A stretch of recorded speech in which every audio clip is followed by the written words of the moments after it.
Hey everybody, Tom here, and today I want to teach you how to play the Lizard Cult faction for the game Root.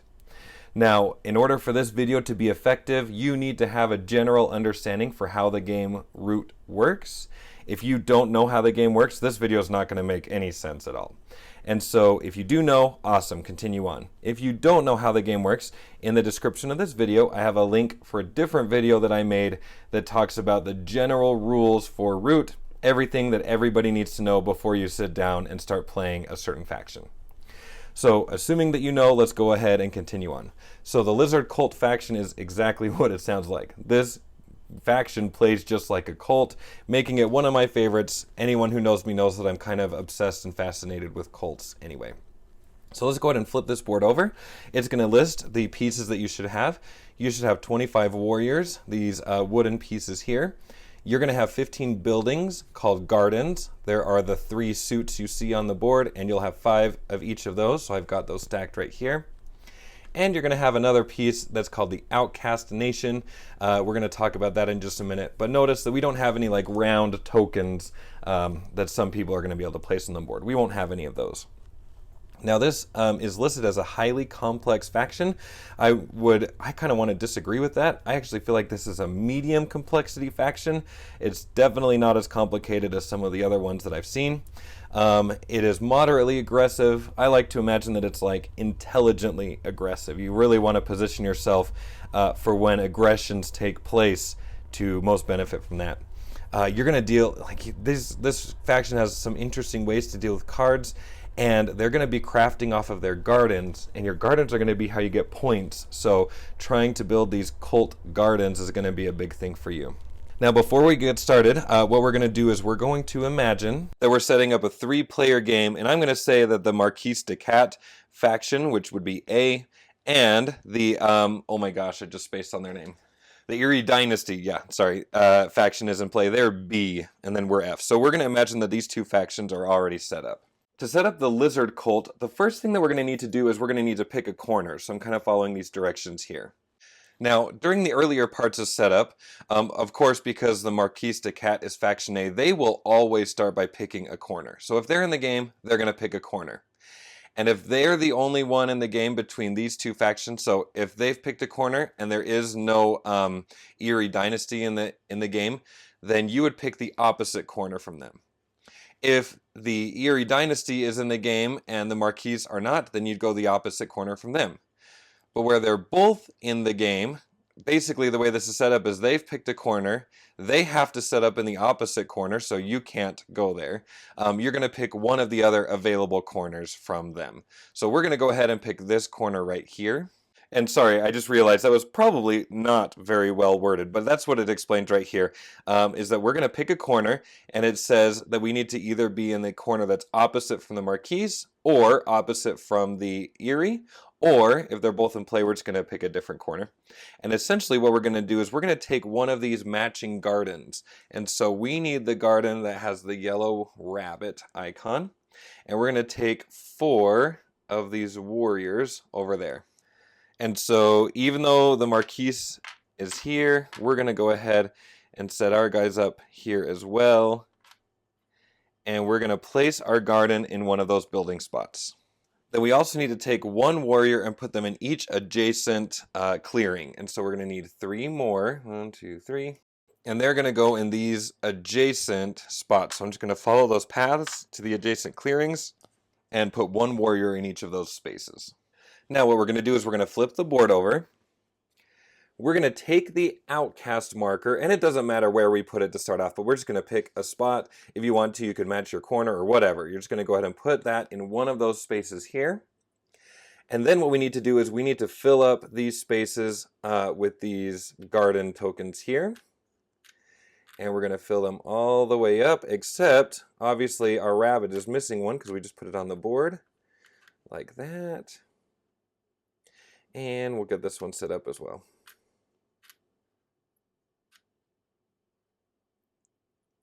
Okay, we are basically ready to learn how this faction plays. So this faction actually has a couple of interesting things here, but just kind of a general overview is that this faction is going to be a cult. obviously. And so they have some very, if you are interested in cults, this is very funny. The buildings that we set up are these gardens. We're going to go try to build a whole bunch of gardens in the clearings, and that's going to be our main source of points. Now, some factions get points when they build a garden or when they build a building. That's not going to be the case here. Some factions get points at the end of the round for how many buildings they have built. That's not the case here. The way that this faction works is, yes, we're going to be trying to build these gardens in clearings that match the icons. And then there's going to be one of our actions will be to score points for those gardens. So for example, if these were built on the board already, there's going to be an action that is the scoring action where we'll basically be able to say, hey, I'm going to score my mouse gardens. And we would look at our mouse row and get 2 points there. So that's going to be our main objective. Our main objective is to build as many gardens as possible and then execute the scoring through card play. And so keep that in mind as we're going over exactly what the faction can do on their turn. So that's the goal. And the main twist on this faction is that there is no discard pile in well, there is a discard pile, but basically anytime any player would discard a card, and make sure you're thinking about the word discard, anytime they would discard a card, then those discards are going to come over here to the lost souls. So just to help me explain the game, let me just imagine a few cards here had been discarded, and we're going to just go ahead and make a discard pile right there. So let's walk through the 3 phases of the Lizard Cult's turn. It's the beginning of your turn. The first thing that we need to do is we need to adjust the Outcast token. And so especially that's why it doesn't matter where you place this at the very beginning of the game necessarily, but we'll continue. What it means to adjust the Outcast is it's going to explain it right here. We're going to look through the temporary discard pile, whatever cards had been discarded up until your turn, and we're going to find which suit was the most. Okay, and so looking at these, the suit that's the most is the fox suit. And so what we would do is we would move the Outcast marker over to the fox suit, and then we would discard these into the actual discard pile. Now let's imagine that the token was already there, and we had this pile here. When we look at it, we would see that we have the foxes again. If you have the same suit picked twice in a row, so again, if the marker was here and the foxes were the majority again, then what we would do is we would flip this over to the hated Outcast side. So we're going to talk more about these things later, but essentially just keep in mind that right now the fox suit is the Outcast and that these are discarded. And I should also mention that you totally ignore the bird suit. The lizards hate the birds, and so for the most part, you're going to be ignoring the bird cards in general. So that is the first part. You're going to adjust the Outcast by looking at your temporary discard pile, find the majority, and set that. If there's a tie for the majority, then your token stays there, and it doesn't flip sides. It just stays in the same spot. Okay, and then we discard the lost souls into the main discard pile. And then we're going to do something called performing conspiracies. So there's a list of some actions that are right here called conspiracies. And you're going to see that this will happen in the Outcast clearing. So continuing with our example here, we have the fox clearings are the Outcast ones. So we're going to be focusing our attention on any of the clearings that are foxes. So there's 4 of those on the board. So just keep an eye on those ones as we're having this conversation about conspiracies. What you're going to notice for the conspiracy actions is that they all say spend 2 acolytes.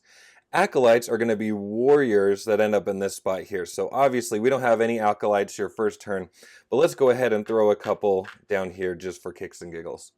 All right, so there are 3 different actions that will happen here from the perform conspiracies thing, and they all have to do with spending acolytes. Let's look at what it means to do a crusade.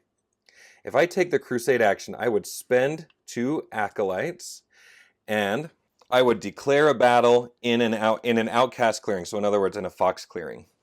So this is going to be the action. This is the way that the Lizard Cult actually does battle. And so what I would do is I would need to pick a fox clearing, because the foxes are the outcasts right now. Pick a fox clearing and declare a battle. Let's just do a really quick review about battling, just in case you struggle. But essentially, if I declare battle down in this clearing right here, roll 2 dice. The attacker, us in this example, takes the higher number. They take the lower number as the defender. We only have 1 warrior here, so we're going to need to adjust the die down to a 1.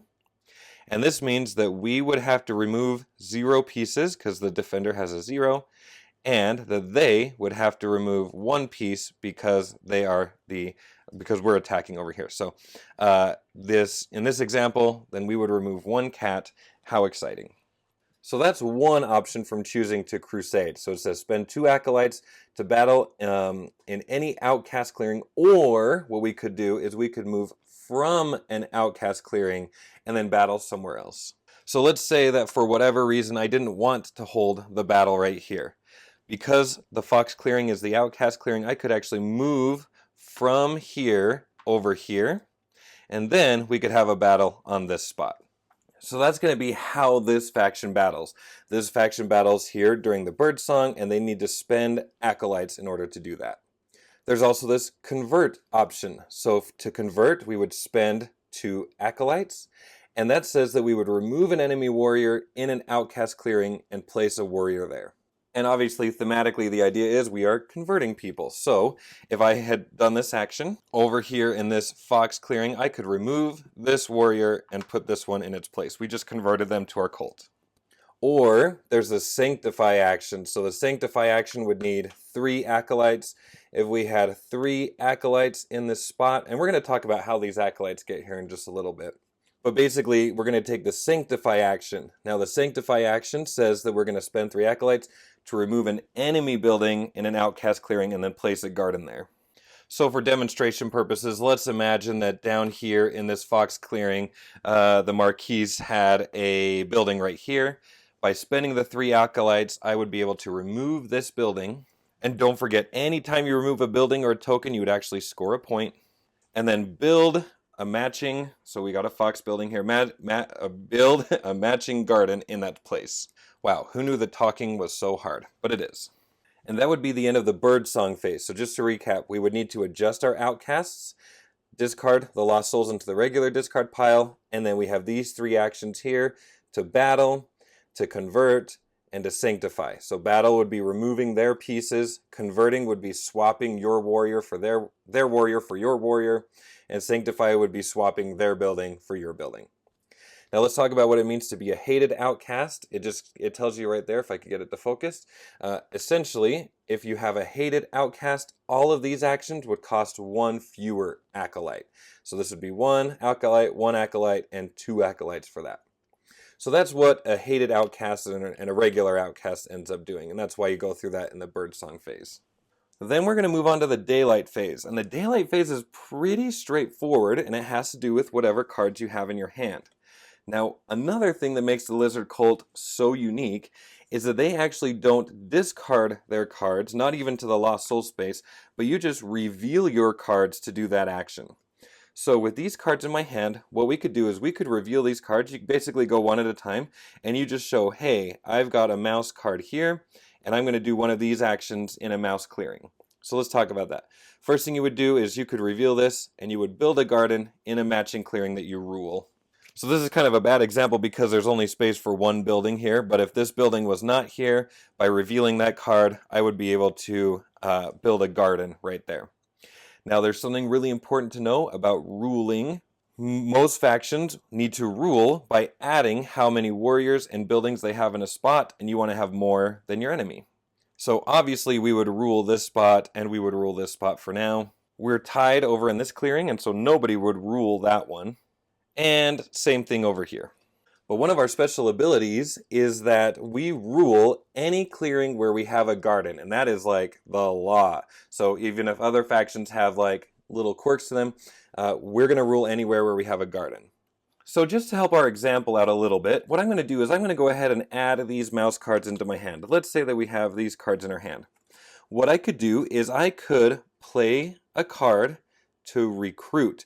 Place a warrior in a matching clearing. So I'm going to be able to reveal a mouse card to place a warrior, and let's place them in this mouse clearing right here.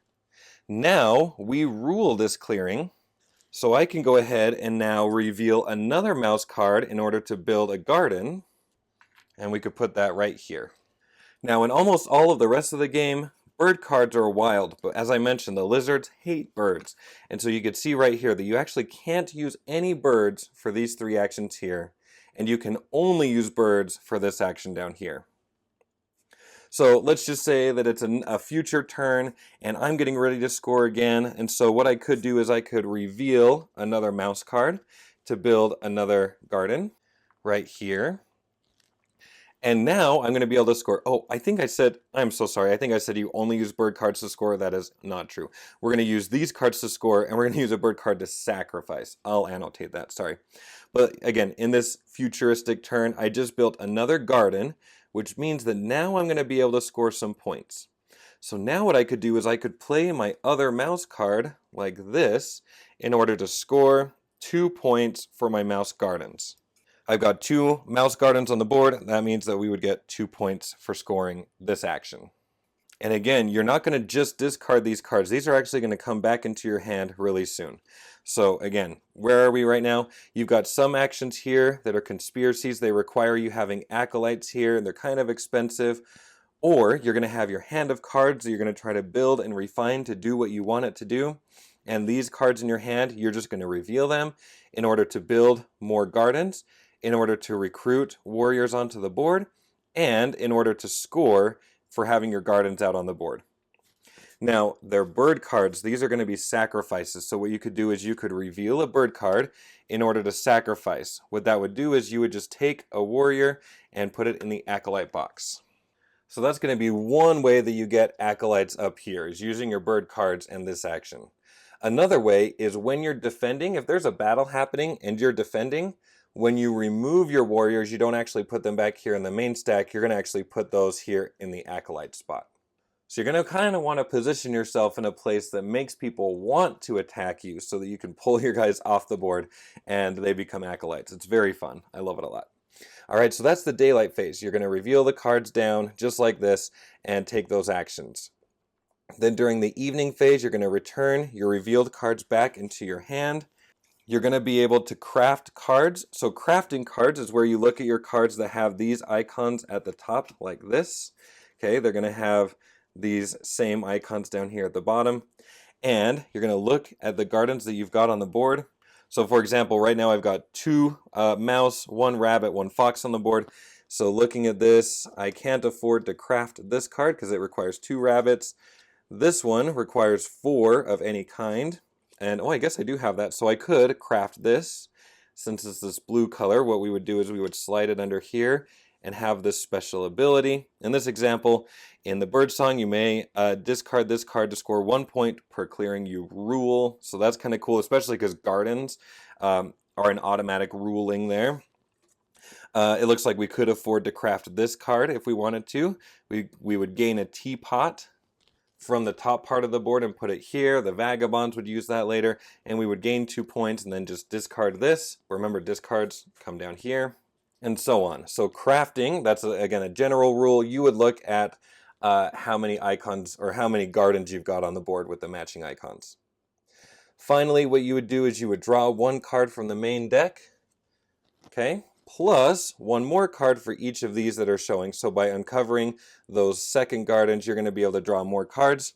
You're going to end up with a lot of cards probably in your hand, but you can only have a maximum of 5. So you would discard, again, back into here, until you only have, 5 cards in your hand. There was only 5 there. But that's going to allow you to kind of pre-plan what types of actions and where you want to have them. You're going to try to draw as many cards as possible so that you can discard into your Lost Souls that. Now that was a lot of information. I almost feel like I'm not doing a great job explaining, but let's recap. So your Birdsong, you're going to figure out from the discard pile who is your current Outcast suit, and then in that suit you're going to be able to take these actions by spending your acolytes. During the daylight, you're going to take your hand of cards and just reveal cards in order to build more gardens, to recruit warriors, and then score for the gardens that are on the map. And then also you could sacrifice in order to make acolytes. And then you're going to return the cards into your hand, craft stuff for points or special abilities, and then you're going to make sure that your hand has a maximum of 5 points after you draw. So let's quickly cover the special abilities that are listed up here. They're pretty straightforward, and we've already basically mentioned most of them. So Revenge, this says that your removed defending warriors become acolytes. That's something we already talked about, is that when there's a battle and you defend and have to remove a warrior, put them here as your acolytes. Bird cards are not wild for these rituals. That's just saying that your bird card has to be used to sacrifice during this phase of the game. And the Pilgrim's ability says that you rule anywhere that you have a garden. And that's it. Now, I usually like to end these videos by saying, during your first turn, you're going to want to unveil information to the other players. You are trying to give them enough information to know in general what you're doing, but not too much information to overwhelm new players especially. So when I play this faction, during my first turn, I try to explain a couple of things. The really important things for people to know is, first of all, that their discarded cards don't go into the discard pile, that they will always come here to the Lost Souls place first. So you might even need to say that at the very beginning of the game, that you're collecting all of the discarded cards, and that the discarded cards are going to help you decide an outcast suit that will help you take actions during your turn. The second thing I would explain is the idea of the gardens. The gardens are your primary source for points, but also that anywhere you have a garden, you automatically rule that spot, because ruling clearings is important for everybody's battling and moving and all of that stuff. So they're going to need to know that your gardens are an automatic, you rule those. And the last thing that I would explain for sure, as I'm doing this like introductory explanation to them, is the idea that you actually don't discard the cards to take your actions, that you're just going to reveal your cards to take your actions, and that they come back into your hands. Other things you're going to be able to explain as they happen, but that's the general idea for what I would explain for the Lizard Cult. Anyway, I hope that this video was helpful for you to get a feel for what this cult does. As with all of the factions, make sure you read them carefully. Again, I think this cult is, or this faction is kind of a medium complexity as opposed to high, but yeah, there are some really complicated factions out there. Anyway, I have videos for every faction. If you're interested in seeing those, you could click on, there are links in the description of this video. And I also have general rules available there too.